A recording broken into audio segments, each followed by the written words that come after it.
On this episode, the guys are talking with Robert Avossa and his new position with LRP Publications. We've got an East Initiative update, witty banter as always, that and more here on EduTechGuys. EduTechGuys Radio, radio.edutechguys.com. The opinions expressed under the site and its programs are those of participants and not intended to and do not necessarily reflect the opinions of any specific educational entity, sponsor, company, state, or government agency. Hello and welcome to EduTechGuys Radio. I'm David Henderson. Hey, and I'm Jeff Madlock of the Witty Banter Club. Of the Winty Banter. Did I say Winty? No, I did. The Witty Banter. What? Your dues are 4 pithy comments every time you come in. That's your dues to the Witty Banter Club. Oh, I'm paying my dues, my friend. I am paying my dues. Listen, stay tuned. It gets better. Please don't go anywhere. Please. Listen, while you're deciding whether to continue listening to this podcast, don't forget to check us out on the web, www.edutechguys.com. Heck, you can find us pretty much anywhere. Just go out to the old Google, any search engine of your choice. We're not actually pushing Google or ABC or any of those folks. Forget it. Anyway, go out to your favorite search engine, put in @EduTechGuys, and I promise you're going to find us out there on the old interwebs. That's right. Go hit up the Alta Vista on the Wayback Machine. You'll find EduTechGuys. Web crawler. Boy, we're dating ourselves now. Oh, yeah. I'm not dating you. I'm just dating myself. You. Well, there you go. No, it's funny, though, that you bring up a very good point. We mentioned web crawler, Alta Vista. I don't know if anybody out there remembers, Ask Jeeves. Oh, Ask Jeeves. Yeah, you remember, Ask, and then which ultimately became Ask.com. Oh, that's right. There was Dogpile. I actually preferred Dogpile. Dogpile was actually one of my favorites, and for those of you, as we wax nostalgic here, Dogpile actually went out and it searched search engines, and so then it brought back the top results. It was the Trivago of search engines. It was. That's right. Yeah, I remember my favorite one was Jimmy Searches the Web for You. I'm just kidding. That wasn't I'm Jimmy, and I'm going to search the web for you. Search the web for you. They call that, let me Google that for you now. Hey, listen, I know you're out there and you're getting ready to finally start up school. Here in Arkansas, we are just about to start. This is the week. Yeah. Usually the teachers are back doing a lot of PD. Yep. Getting caught up on the new initiatives for their schools and what's going to happen this year, and getting ready for the students to come back in. And it's interesting how school starts up and then it's just like you open the floodgates and it's just football games and band marching contests and cheerleading and club meetings and parent meetings, and it's just like, what? Help me. And then it's Christmas break. And then it's Christmas break. But yeah. So listen, on today's show, we've got some really great stuff. We were talking about just the other day all the way schools have changed, and the kind of the services that we provide, and the way that PD has changed, and the way that conferences have changed. And one of the conferences that we really like is FETC. In fact, this year Dave and I are doing some sessions there, so we're kind of excited about that. But they have lots of avenues, all the way from SPED, all the way from special education, through for administrators, for teachers, and for the IT track. So and everyone's moving in that direction, and they realize that we offer so much, and there's so much availability out there. So today we have a guest on the show. We're pretty excited about it, and we'll let him introduce himself later on in the show. Yeah, it'll be cool, man. But yeah, stay tuned, and we got a great East initiative. I want to thank the folks up at East and Matt Dozier and Jerry Prince and all those guys and ladies for doing some great stuff for us and keeping us informed of what East is doing. If you don't know about East, just go out to Google and look up East Initiative. You find out some really cool stuff that you could possibly get involved with and bring to your school. Yeah, absolutely. As a matter of fact, we're going to take a quick break, and when we come back, we're going to jump into that interview with Robert Avossa, and then we will have the East Initiative update. That's up next. Thanks for listening to EduTechGuys. Reach out to us on Twitter @EduTechGuys. Head over to Facebook, facebook.com/EduTechGuys, or cruise on over to the website, www.edutechguys.com. Hey, welcome back to the EduTech Guys. It's a wonderful show today, and we have a very special guest. We're going to let him tell us who he is and where he's from and all that kind of good stuff. So here we go.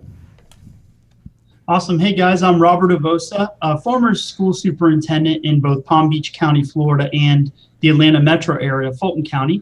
And now I serve as senior vice president here at LRP in South Florida. That's really awesome. Man. Well, that's two good-sized school districts that you've been a part of. Yeah. And, moved into definitely. LRP. Yeah. About 25 years in public ed, the last 7 as superintendent. I enjoyed every minute of it. That's awesome. That's really awesome. So what drew you to LRP, or did they come looking for you? Well, actually, it's that. The owner, who was a local person involved in school and education, had been talking with me about the possibility of coming over. And, it's been a win-win. I started here in March. I'm able to really help the company here sort of figure out, the issues that we have in public schools, and then try to create solutions that bring value to the people that we work with. And really, that's what it's all about. It's about helping kids and teachers reach their full potential. Well, I can see that. You came from 2 very prominent school districts, and change in districts that size happens quite often, has to happen quite often. Yeah. Well, part of that really is, for me, I've always been a reform-minded person. In Fulton, we were able to really shake things up and provide a lot more flexibility and autonomy at the school level. Mm-hmm. And my approach in Palm Beach was a little different, just based on the state policies and school board, et cetera. So it's been a lot of fun. We've used a lot of technology in reforming our school systems and helping kids, drive to the best of their ability improvements in outcomes. So I want to hear a little bit about that, and you can pick either district or both if you want to give an example from both. What were some of the obstacles or challenges maybe that you were facing that either you felt needed changed, or maybe that was an internal struggle that was happening and right. Your teachers were kind of maybe demanding change, or whatever it was that kind of acted as the catalyst for that? And then how did you go about, lack of a better word, how did you go about, managing that change? Yeah. So what I heard in Fulton County, Georgia, was that the schools were all dramatically different in terms of the problems they were trying to solve. And central office was essentially trying to run the schools all in the same way, rather than allowing customization to occur, giving the local schools more authority to make decisions, rather than micromanaging from a central office.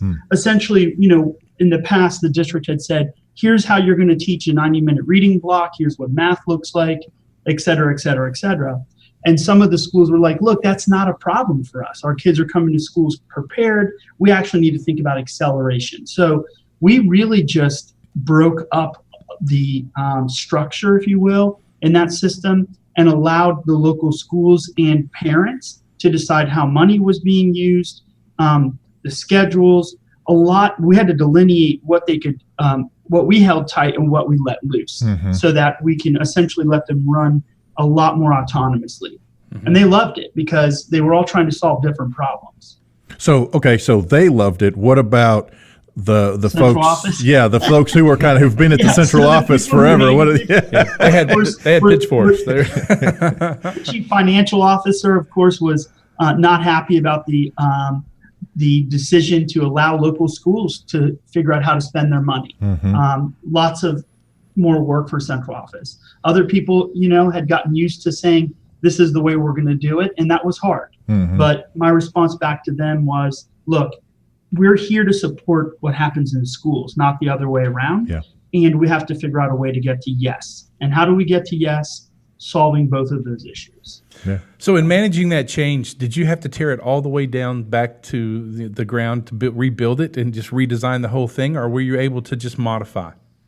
Well, we actually wound up going with a cohort approach. So to make the math easy, let's say there's 100 schools. We decided to do it in groups of 25. And the people who were my pioneers, for example, who raised their hand first, who I felt had the capacity to do it, we let them go first. And the number one thing I told them was, you have to be okay with ambiguity, because we're building it out year one. Then year two, we learned lessons. The second cohort went much better. By the time we got to the third cohort, it was running full steam ahead. And now they're way past that. They're into their seventh year now running in that model. And the SAT scores have continued to rise, high school graduation rates at an all-time high, and spending has been managed very well. So those are all good things. Yeah. So when you guys did this, what was the key theme running through this? Was it initiatives first and then devices? Was it what was kind of how did you do that? We started number one with this idea, what problem are we trying to solve? And then we began looking at tools and methods to do that. We piloted a lot of different ideas and concepts. Some of them were as simple as changing the schedule at a school.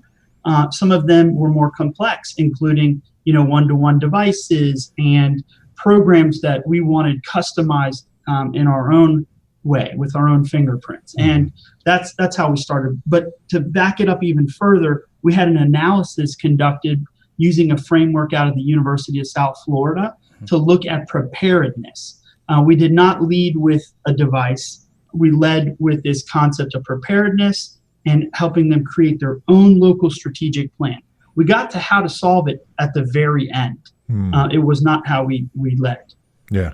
Do you think the goal was the goal primarily to get to the point of student agency so that they are actually defining their own learning by the time you're all finished? It's almost the exact same concept I just spoke of with adults, where if the adults come up with the solution and the strategy, they're more likely to own it and to work it through. It's the same thing with the kids. When the students say, hey, look, this is fun, this is exciting, this is something we've created, they're more likely to own that learning. And to your point, the agency continues on. That's really cool. So in rolling out, so let's get to the rolling out of one-to-one devices. I think that's where the majority of the country, every public education is now small to large, is at that point of we can now afford devices. They're not thousands of dollars a piece anymore. How was that handled? Did you guys do it in one fell swoop, or do you recommend one fell swoop, or let's tier this process in? Let's build it to that point. So another thing that my community demanded was that they wanted different options. So we didn't pick one device. We allowed them to pick from a small menu of devices. And the systems we built were device agnostic so that they could support a variety of different tools. And then again, going with the same model of preparedness, we rolled these out in phases and we tested. Okay, should we get insurance or not? In an area that we know there are a lot of at-risk communities, is there a concern of theft, or are there concerns of students maybe being robbed on the way home? I mean, these are things my community came up with. Sure. Now, I will tell you, the beautiful part of this is that most of the kids in Title I schools, they had one of the lowest breakage rates. And more affluent suburban schools had a higher percentage. And what we realized was that, for a lot of kids, that was like their personal device, and they took really good care of it, as opposed to a kid who says, well, I already have a computer at home. I'm not as worried about it. So it was kind of interesting to watch that dynamic play out in the district. Yeah. Well, and that's, and I don't know if psychologically is the right word, but socially and or psychologically, it feels like it should have been the opposite, just because of the stigmas and stereotypes that you put on each of those groups of students. And it's very interesting that it ended up being kind of the opposite of what you might quote unquote expect. Advice that I'd give folks is do participate with your local pawn shops and let them know that these are devices that are being issued that are stamped with the school district logo and name on them, so that if they are brought in, they know that that's what's happening. Because I had read about that 7 or 8 years ago, where these pawn shops were collecting all these things from folks that walked away. Yes, exactly. Inundated with iPads suddenly. Why do we have 50 iPads here? All of a sudden, every kid is hawking the iPads. What's up with this? So let's talk about now your transition to working with LRP and what you have brought with you in your decades of education experience, and what that means to what you're doing with LRP and helping them achieve some of their goals. So it's an interesting mix. We've got on the second floor here a room filled with lawyers who write for special education. My background, special ed. I'm able to help them continue down their path of creating high quality products that solve problems in the schoolhouse, whether they're legal or compliance related. On the FETC side, we run one of the largest technology conferences in the country. Mm-hmm. And we're building out administrative tracks that are really, in my opinion, going to drive the improvement in the quality of the experience at FETC, because the principals, the directors, the CIOs, the superintendents make decisions when teachers come back and say, hey, I'm super excited about this idea that I found. Can I get you to support it? Right. And the reality is if they understand it better, they're more likely to get to yes and support the initiative. Yeah. Well, and I think it's speaking in terms of FETC specifically. I used to go to FETC back when it was the Florida Education Conference. So, I've been going for a long time. It's been an interesting evolution to see much more inclusion of the administrators track, the IT track. For many, many years, it was mainly aimed at, the educators who came, and then they would run back to the district and they'd have to work with the administrators or against the administrators, and they'd have to work with the tech people or against the tech people to try to implement some of the things that they learned at FETC. And now FETC offers tracks specifically for those people, so that one of the things that we run into, we've actually provided live conference coverage for FETC for the last 2 years. And what we have found is you have administrators bringing their educators, bringing their IT staff to FETC, and they're all getting not necessarily the same message, but at least they're sharing an experience that then they can all debrief and talk about. Yeah, in fact, we encourage folks to come in teams, whether it's a team of teachers or a team of teachers and, like you said, an area superintendent, a CIO, so that we don't go down too far of a track and then realize, my gosh, some of the things that we're trying to do here aren't going to really fit back home. Mm-hmm. So that's an exciting component. And that's been something I'm really interested in. We got an exciting lineup coming up in January again. Yeah. Mm-hmm. And I've also been working with a newly acquired magazine that we have called District Administration. Oh, yeah. And that also has a CIO component in it, and it's free. Yeah. Yeah. I actually get that magazine. I was just going to say the same thing. Yeah, we both get District Administration, so yeah, awesome. Magazine. That's now part of the LRP family. So that's awesome. It is part of the LRP family, and we continue to look at ways to help our customers solve problems. And that's really what I hope to bring. Again, 25 years in public ed, the last 15 or so in large urban, suburban districts, including Charlotte, North Carolina. Yeah. Oh, wow. So this year at FETC, you have a completely different role because you're now on the team. Are you leading any of the workshops or sessions or panels, or what's your role this year at FETC? Well, actually, it's funny you say that. I used to go as a teacher 20 plus years ago to the same conference. I've watched it evolve over time. I had a presentation last year that I did, and we're working on a few panels that I'll be part of as well on helping superintendents pick CIOs and what to look for. So that's another big part. And I'll continue to work on shaping the workshops and what we're really trying to get out to keep our folks ahead of the game. Yeah, that's really awesome. So if our listeners wanted to get more information, what would be the best way to get in touch with you or with LRP? Well, if you want to learn about LRP, you certainly go to our website. But FETC is primarily a place where you can go on our website there, take a look at some of the things that we're putting together. We've also announced that the gentleman who started Khan Academy will be our keynote speaker. Yes. And he has done a fantastic job helping. In fact, here in Palm Beach County, every single one of our 65 or 70,000 high school students gets a link to their PSAT scores so that they can customize their experience, and it's free. Wow. So it's another great tool that's out there, and that's why technology is so important. It allows us to customize, be flexible, and a lot of these great resources that are available free. Yeah, that's really awesome. That's awesome. Folks, you can follow Mr. Avossa on Twitter at Robert, _Avossa. Is that correct? That's right. Robert_Avossa. And I'm also on LinkedIn if folks want to learn a little bit more about what we're doing. Awesome. Mr. Avossa, thank you for coming on the show. It's been a blast having you. And we'll have you on the show maybe if you have time at FETC. We'll be there in the hallway, as we always are, bringing in the folks. And it'll be great to hear what happens with you after that. So your take on what FETC was like in a whole different role this year. I'm excited about it. I look forward to continuing our conversation. Awesome. Once again, thank you. Hi there, I'm Jerry Prince with East, with this week's East Update. This week's East Update takes us a little behind the scenes to look at what is possible when students are introduced to experience-based education. We recently visited with a veteran East student, Keely, a junior at Maumelle High School, heading into her 6th year of East. Her team partnered with the Syrian Emergency Task Force, set on making a difference in the lives of Syrian refugees. Their efforts have ranged from raising money to help towards financial needs to communication with refugees as an effort, in Keely's words, to bring a glimmer of hope to the children caught up in the crisis.